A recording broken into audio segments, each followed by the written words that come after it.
All right, well, welcome, Grace. I'm so glad that you're on the show today. Can you please share a little bit about who you are and what you do? Okay, well, I am delighted to be here. Thanks for having me. So, I'm Sure. Grace Stevens, and I was a classroom teacher for 20 years until just last year. I was, in fact, a second career teacher. I already had a big career in the corporate world, VP, the whole Mm. catastrophe, I would say at this point. And I made this choice all of a sudden to become a public school teacher. And it was the best decision I ever made. I loved it, but I said I would do it for 20 years, which I did. And then I decided to go full time into helping teachers have a more positive experience. So during the time that I was in the classroom, I was writing books and doing other things to help support teachers. But now I focus on doing PD and courses and other stuff to like I said, help teachers have a more positive teaching experience. It's amazing. You have such a journey already. I mean, like you're Yes, on your third career. I That's am on my great. third act. Exactly. I am on my third act. So, well, Yes. I was a corporate person and then I was a public servant. And then I had always decided at some point in my life I wanted to work for myself. And so I'm a really good boss. I enjoy working for myself. So You know, that's that's my third act. that's half the battle, right? That is Right. half the battle. Yeah. Yeah. So, Grace, you've written this incredible book called Positive Mindset Habits for Teachers. Hmm. What did you discover about mindset that has you wanting to write this book, and why did you write this book? That is such a great question. So, I actually wrote a book over a decade ago called The Happy Habit, and it wasn't geared towards teachers. And the reason I wrote it was actually, I'm going to be honest, it was kind of for myself. So I quit this corporate career because I was very stressed, overwhelmed, traveling, young kids at home, all the things. And I began teaching. And to me, I felt like, excuse me, I had won the jackpot. Like I found it easy. Hmm. I mean, then, Right. and it just made me happy. It came easily to me. I felt it had purpose, which was what I was looking for. And it was just a wonderful thing. But pretty soon, a few years in, all the same issues that I had had in my corporate career started coming back. Mm. Anxiety, stress, overwhelm. And, I didn't have another career change in me. Like, I can't Hmm. change careers again. I love this career. I needed to change me. And so I went on this voyage for myself of self discovery about like what makes me tick. How is it that I create my own experience that, I'm having? Like, I have the same kids, the same class, the same grade, the same things that I had 2 years ago, and I was super happy with it then. So what happened? So I started studying positive psychology and neurolinguistic programming. I studied that for like 10 years, right? How am I Mm. creating these things and these experiences and these emotions? And the more I dove into it, the more empowered I felt. Like, I learned so many things that I had just, never learned in school. And I came up with these kind of habits for myself.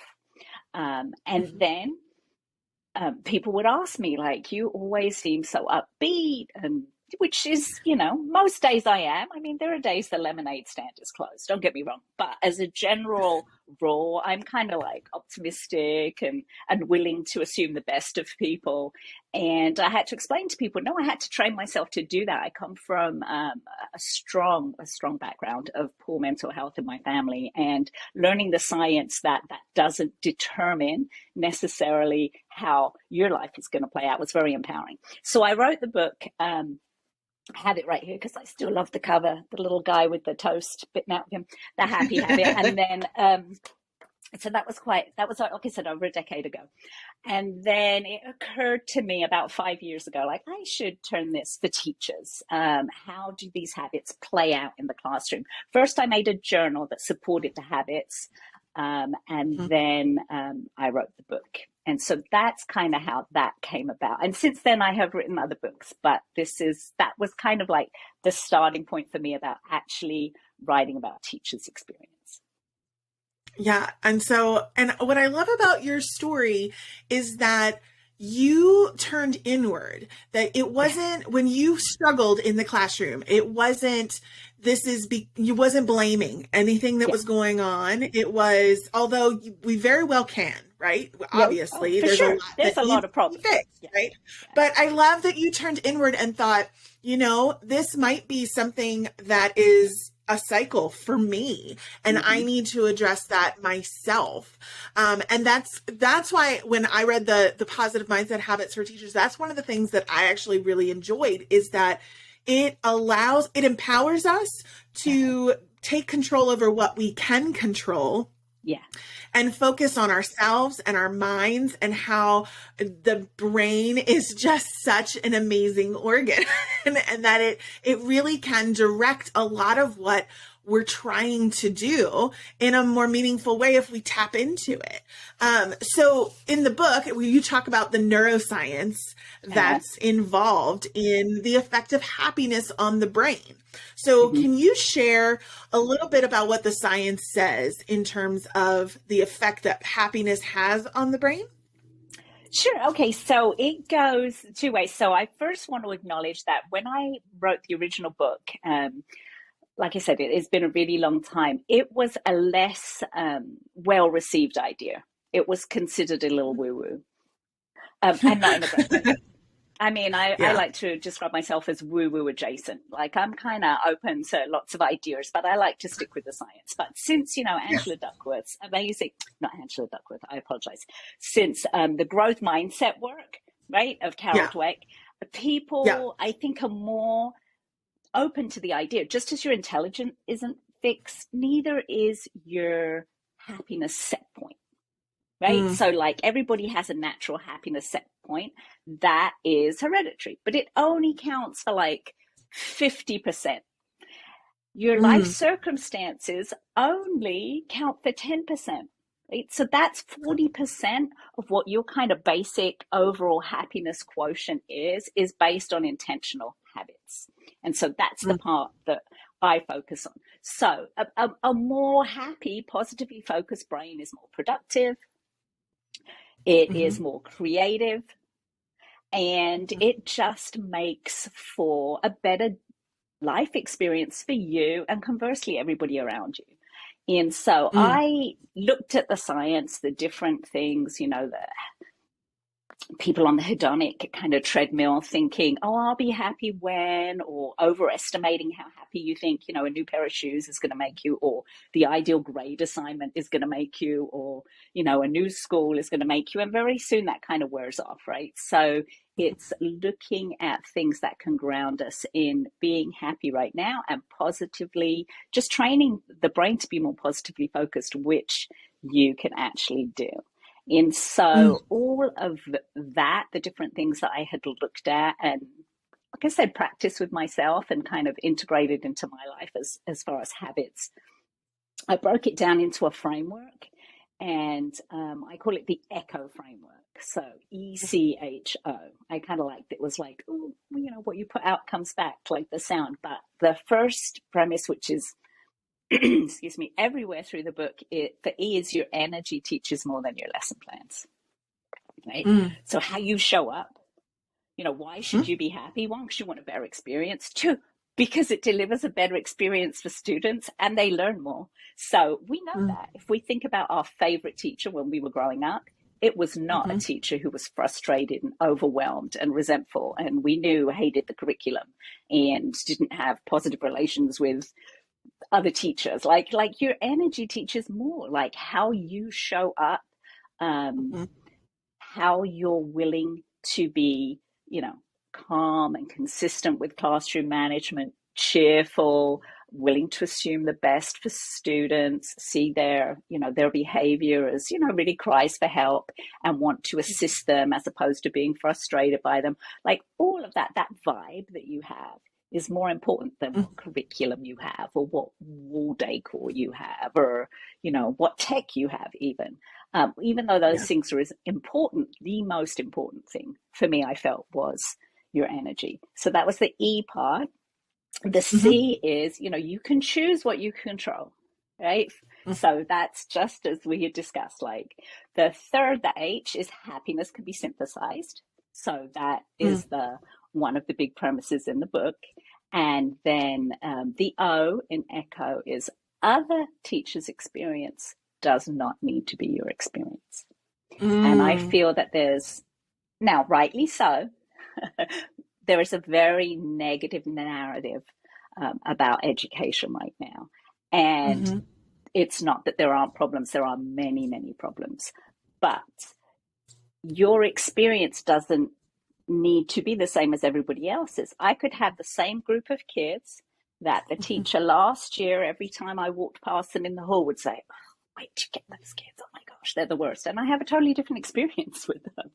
Like, mm-hmm, so it really, so those are like the four foundational things that are repeated through my work mm-hmm. and my teaching. It's really that framework. But yes, this particular book was based on an introduction to that, and it really is about controlling your vibe, your energy, your mindset, Mm-hmm. and that's how it came to be. Yeah.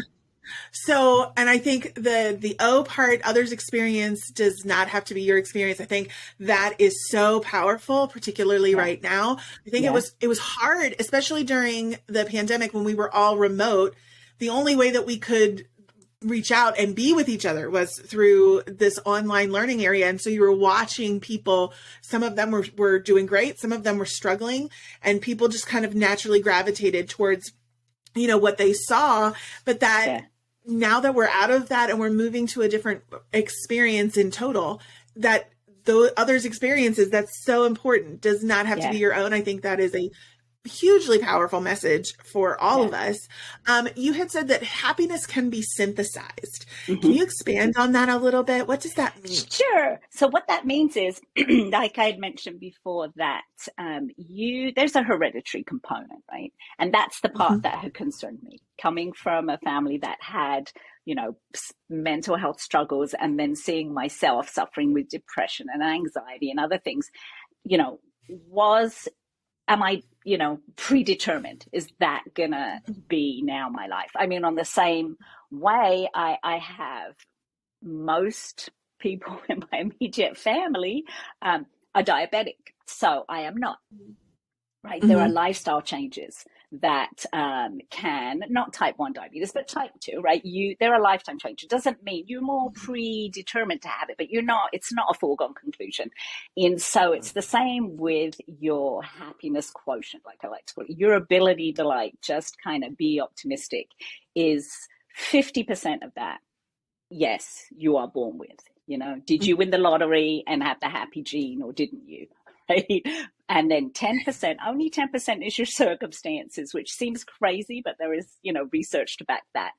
So the other 40%, that's where you can synthesize happiness. You can create your own kind of positive vision for how the day's going to go, and the practices, the habits that you have help you have a more positive experience of life. So that's what I mean when it can be synthesized. Like, you can hack your brain. You can make new pathways, just because, on an average day, we Mm-hmm. think, they estimate between 60 and 80,000 thoughts a day. I don't know, people with big budgets Mm-hmm. figured that out, not me. I don't know how you would figure that out, but apparently 90% of those thoughts, and unless you make an intentional effort, are negatively focused. I mean, we studied, Yeah. psychology 101, right? Negativity bias, Right. whatever. So there are Right. intentional habits that you can do. And the word there is intentional. Mm. Like, it takes, Yeah. excuse me, intention to turn them into habits, and then that can help you be more positively focused. And so I So looked can at, you yeah, tell me. go ahead? I'm sorry. Go ahead. So I had just really like looked at the research. There was a lot of research came out of Harvard. There was a lot of TED Talks. Like I said, about, 10, 12 years ago, it was a little bit more of a woo-woo idea. But now, I mean, Harvard has a class on happiness. It's like their most attended class. Mm. So now it's a much more prevalent conversation. Yeah. So when you talk about habits that we can develop Hmm. for happiness, Hmm. can you share like one or two of your favorites that you feel are the most powerful or the most beneficial? So I think, well, there was 10 in the book. Mhm. Yep. I think the first one is, intentionality. So just decide, right? You got to Mhm. decide. You got to decide, like, I'm not going to be a victim. And I do want to say it's not toxic positivity. I think, Yeah. we should I was probably, just gonna bring that up. Yes, I yeah. was So just let's gonna talk bring that about up that about. first. Let's tell me what, Yeah. Okay. For sure. and then I'll tell you some of the habits, because otherwise I don't want people to think like, oh, this lady's just going to give us a pep rally. Like Right. Right. that's not what it is. Okay, so Yeah. toxic positivity, which is definitely now a big buzzword, and naming a problem that is real, Yeah. and very subtly has been in education for a long time. And that idea is, so toxic positivity is a kind of, gaslighting. I'd say it's making people think, question their reality. Oh, it isn't that bad, and it's the kind of messaging um, that is very prevalent in some campuses, is like really not wanting to acknowledge the problems Mm. and saying, but, we're in it for the kids. And, even when I say how you show up matters, your energy teaches more than your lesson plans, like that could be construed poorly, that, those memes that say positive vibes only. I mean, you can't discredit people's feelings. Like, there are a lot of issues in education. Okay. So, but, and I would liken toxic positivity to this: is if you go to your admin and you've got an overcrowded classroom, behavior issues, all the things, right? All the things. And then you go and you say, like, your tank is on empty. Like, I'm driving this car, it's on empty. And then your admin's like, it'll be okay, just do your best. That's the equivalent of putting like a smiley face sticker on your empty gas tank. Like, that's not going to do anything, right? Just like, Right. you've got to fix some problems. So, toxic positivity is like not validating people's concerns. It's like pretending that there are no issues. And Mhm. this is very different. Mhm. This is, and people need to recognize, it's not binary. Emotions aren't binary. It's not that you either love education or hate education. Like, you can love Mhm. teaching and know that that is everything that you were supposed to do, and be Mhm. frustrated at the issues, right? You Yes. could love Yeah. students and want them to be successful, and be burnt out by how dysregulated a lot of them are right now, right? And Yeah. so toxic positivity would be just to, like I said, put a smiley face on it and just say, oh, just do your best. We're family. It's for the kids, like a rah rah pep rally. This isn't Yeah. that. This is saying, listen, um, no one's coming to save you. Mhm. Right? If you want to have a more positive experience, you're going to have to figure it out, because Mhm. the issues in education are real. There are no Mhm. quick, easy fixes, or we would have done it already. And given that, what can you take control over to make sure that your experience is as positive as can be? It's not, like I said, I wanted to work for myself. That's very Mhm. different than being a public servant. You have control over so little. And Mhm. so the part that you can control, which is your mindset, your habits, what you intentionally do to make sure you yourself are taking care of yourself and having the best experience for yourself, because that bleeds out to everybody else. So that's what that is. So some of my favorite habits would be really starting the day with intention. I always make sure I got to school a little bit early, and really kind of set my radar to look for things that, to focus on things that I wanted, not on focus on things that I didn't want. So, for Mhm. example, let's say that, you have a class of 30 kids, and on any given day, three, five of them are competing for class clown, right? Just the way it is. And next year when those students are no longer in your class, you're going to find their antics very funny. But while you're dealing with them, it's frustrating. Okay, so there's 5. There are 25 other kids in that room who are doing a really good job. So you Mm-hmm. can wear yourself out. You need to control the situation. You need to manage it. You're not a victim of that. Get the skills. If you're lacking some classroom management skills or you need some support, take responsibility to do that. But then don't let all your mental and emotional energy get consumed with those students, right? When you go in the staff room, how's your day? And you just complain about them and you're dragging them around. I remember one time I got home from work and I was sitting at the dinner table and I was, just complaining about this parent who was so unreasonable and all these things. And my husband said to me, "Gosh, it seems like that person really bothers you." And I said, "They do." And he said, "Well, why did you bring them to dinner?" Right? Right? Such a good, So one of yes. the habits that I really like and why I created the journal um, was it has a series of prompts, and one of them is to develop this closing ritual at the end of the day, which is to write down the 3 best parts of your day. And so that does a couple of things. One, it helps, like I said, I'm big on neurolinguistic programming. It's a pattern interrupt. It's telling yourself, I would put it, my journal by my keys, the last thing I would do before I would clean up my desk, and I would write what were the 3 best parts about my day. So one, it kind of told my brain, I'm separating now. I'm done with my day. 2, it meant when I went home and somebody asked me, how was your day? Those would be top of mind. The 3 things that went great. Something funny a kid said, or a nice email I got, or that moment when a kid goes, "Oh, I got it," right? That moment we live for. And the other thing it would do is all day my radar would be set. Is that it? Is that going to make the top 3?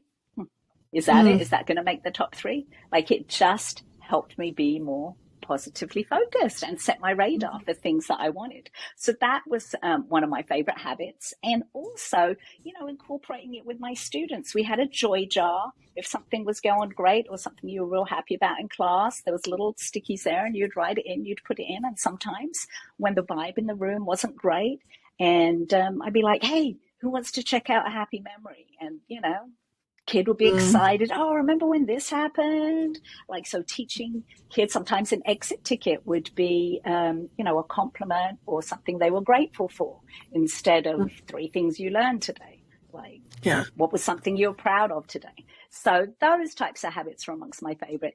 And the other more subtle habit, and I think it's more important now than ever, is just to be really aware of our mental diet.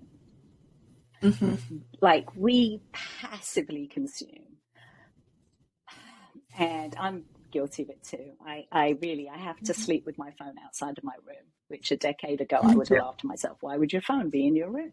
But you Yeah. just, scrolling, right? And that, I think, is being aware. We're so conscious of what we put in our bodies. Like, we wouldn't eat junk food all day and expect to feel great. Yeah. Right? You can have a treat once in a while. Love me a glass of wine, a piece of chocolate, don't get me wrong. Yeah. But not all day, every day eating junk food. I wouldn't expect to function well. Well, it's the Yeah. same with your brain. If you passively consume what is thrown at you, media, which is very negatively focused, of course, because Yeah. that's what sells, That's right. how are you going to expect to have a healthy brain, to have a healthy mindset? Dr. Daniel Amen, who has done a lot, I'm sure you know of his work, but he likens it to, when people just turn on the news, or what you call doom scrolling all day. He Yeah. likens it to drinking trauma from a fire hose. Like, Yeah. our brain and our nervous system is not capable of doing that, right? So a lot of this is based on nervous system work, about being, dysregulated, about it being in constant fight or flight or freeze or fawn mode, because we're all people pleasers. That's a lot of the Yeah. things that we do as teachers, right? Lack of Yeah. boundaries. And it is just, back in the day when our nervous system was meant to just worry about our local community. That's what it was built on. We lived in little communities, and we had to worry about, the tiger that was outside, or, whatever the immediate concerns were. Our nervous system was never, or not yet, hasn't caught up to worrying about every bad thing that's happening in every place of the world right now on a constant news cycle until something worse happens. Right. And Yeah. so that really is an intentional habit, is to watch your mental diet. What are you consuming? Because it really affects your mindset and your nervous system. Yeah. And then, they're all mind, body, they're all, we know that they're all connected. They're all connected. Yeah. Well, and I like this because you talk about it in terms of what are you looking for, your radar. I always think of it like almost like a radio station dial, because if you want to listen for negative, you can tune into a negative station. If you want to listen to positive, you can always turn it to a more positive station. And so it's where you're tuning, and what station you want to land on. And again, I like that there is some sense of control there. You don't have to partake in the negative. You can turn the frequency to a different channel if you want to. And also the 3 things that you are most grateful for. I love this habit because, and I also like to do it right at night before I go to sleep, because, based on the research that I've read, 95%, if not more, of what we do and like what we do throughout the day, who we are as people, 95% of it is based in our subconscious rather than our conscious autopilot. And so if you can program your subconscious with 3 things that you were grateful for that day, or 3 things you're looking forward to in the day ahead, that's what I'll often do before I go to sleep. I keep thinking I'm programming my subconscious to look for the positive so that it can run on autopilot. And that way I don't have to try, which is why I love this about the idea of habits. One of the books that I really love about habit making and habit forming just on a regular basis is called Atomic Habits from James Clear. Oh, awesome. And he talks about the idea of habit stacking, which I use on a regular basis in a lot of different ways, not just for habits, but for actual kind of work that we can layer.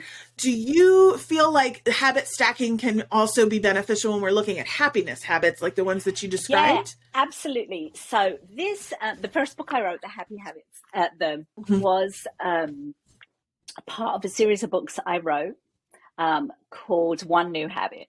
And it was based on that micro habits. I call them micro habits. He calls them atomic habits. I love his book. I saw him speak at a conference last year, and it was, gosh, he's had so many insightful things. Like, I took so many notes, but so habit stacking is the idea of you take a habit that you already have, right? And that is already, you do without thinking. That's why I say all these habits are intentional. Like, you gotta bypass your subconscious planning.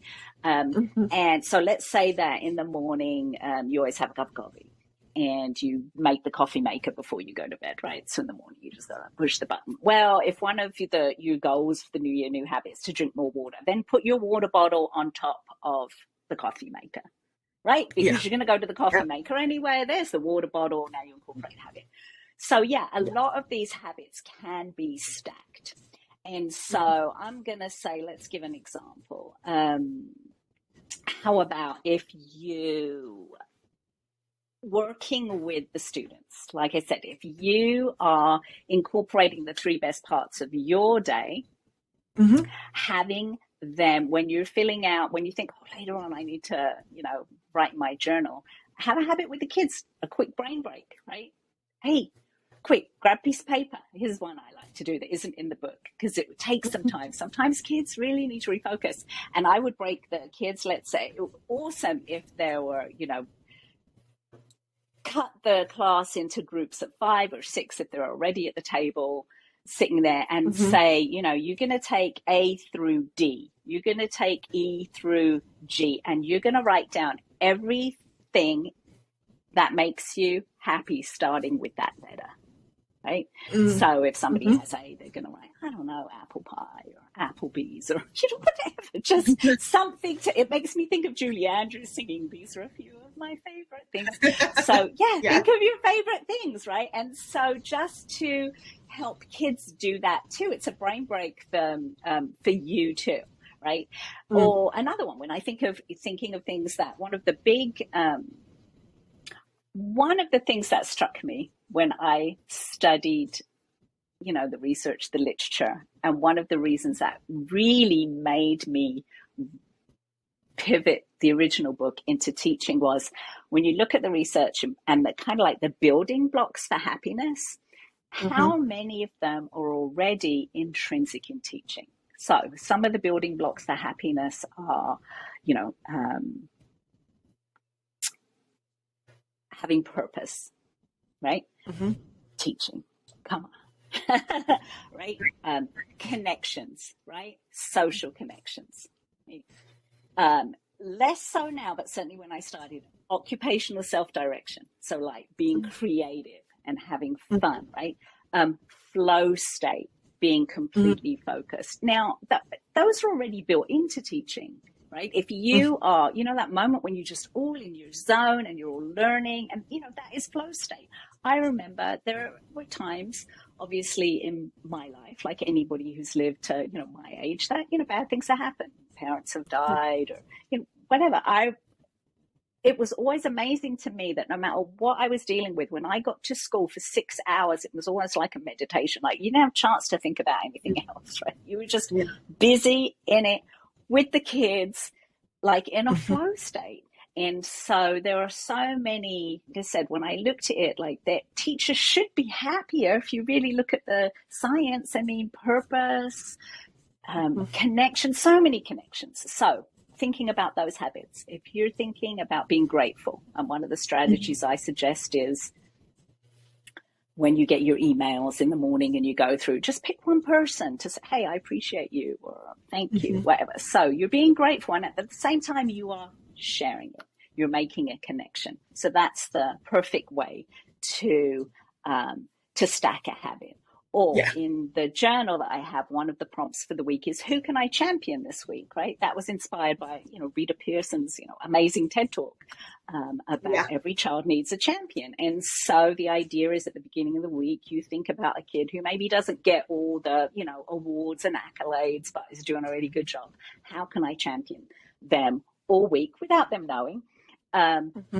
And then when you notice something great that they're doing, that you're building them up for, take that moment to email their parents, a quick Mm-hmm. text. If you have a classroom management app, like it used to be back in the day, you'd have to call a person and then you're like, oh, I might get stuck on the phone, right? Like, but a little copy and paste, like, hey, just want to let you know, I'm so proud of how they're working. I love having them in class.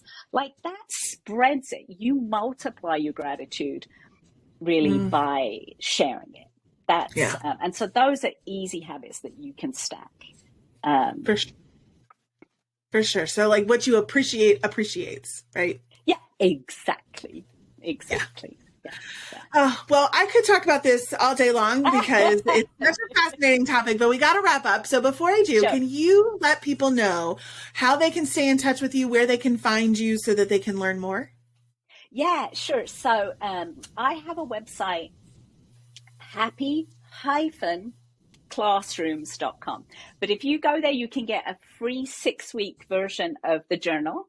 So Mm-hmm. even if you haven't read the book, if you start going through the little journal and the little prompts in that, they're all based on the science, and that'll help you. So you can find me there. You can also find me at gracestevens.com, and it's Stevens with a V.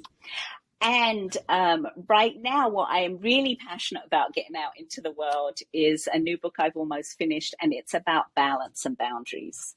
Oh, I really wonderful. see, oh my gosh, teachers, since it was always a struggle to separate school and home, Yep. but since the pandemic, where we were all, in each other's kitchens and bedrooms and living rooms, like those lines used to get blurred. Now they were obliterated. And I see Right. teachers really struggling to reinstate those boundaries. And so if you go to gracestevens.com/boundaries, I actually have a video masterclass that's free on Oh, setting awesome. appropriate boundaries. And I would love for people to watch that. We need it. For really sure. is. So Absolutely. We're going to link that in the show notes for sure. perfect. So, but in the meantime, thank you so much for your time today, Oh, Grace. it It was was wonderful speaking with you. really my pleasure. And I love your podcast. Oh, I do thank you. listen and I love your mission. And like I say, my message just to teachers is there is still so much joy to be found in teaching, but you Oh, have to yeah, look, and no one's going to save you. You can do it. Take control yourself. It doesn't mean it's going to be easy. There is no magic solution, but it can help you feel empowered. So for sure. thank you. Well, thank you, Grace. You're welcome.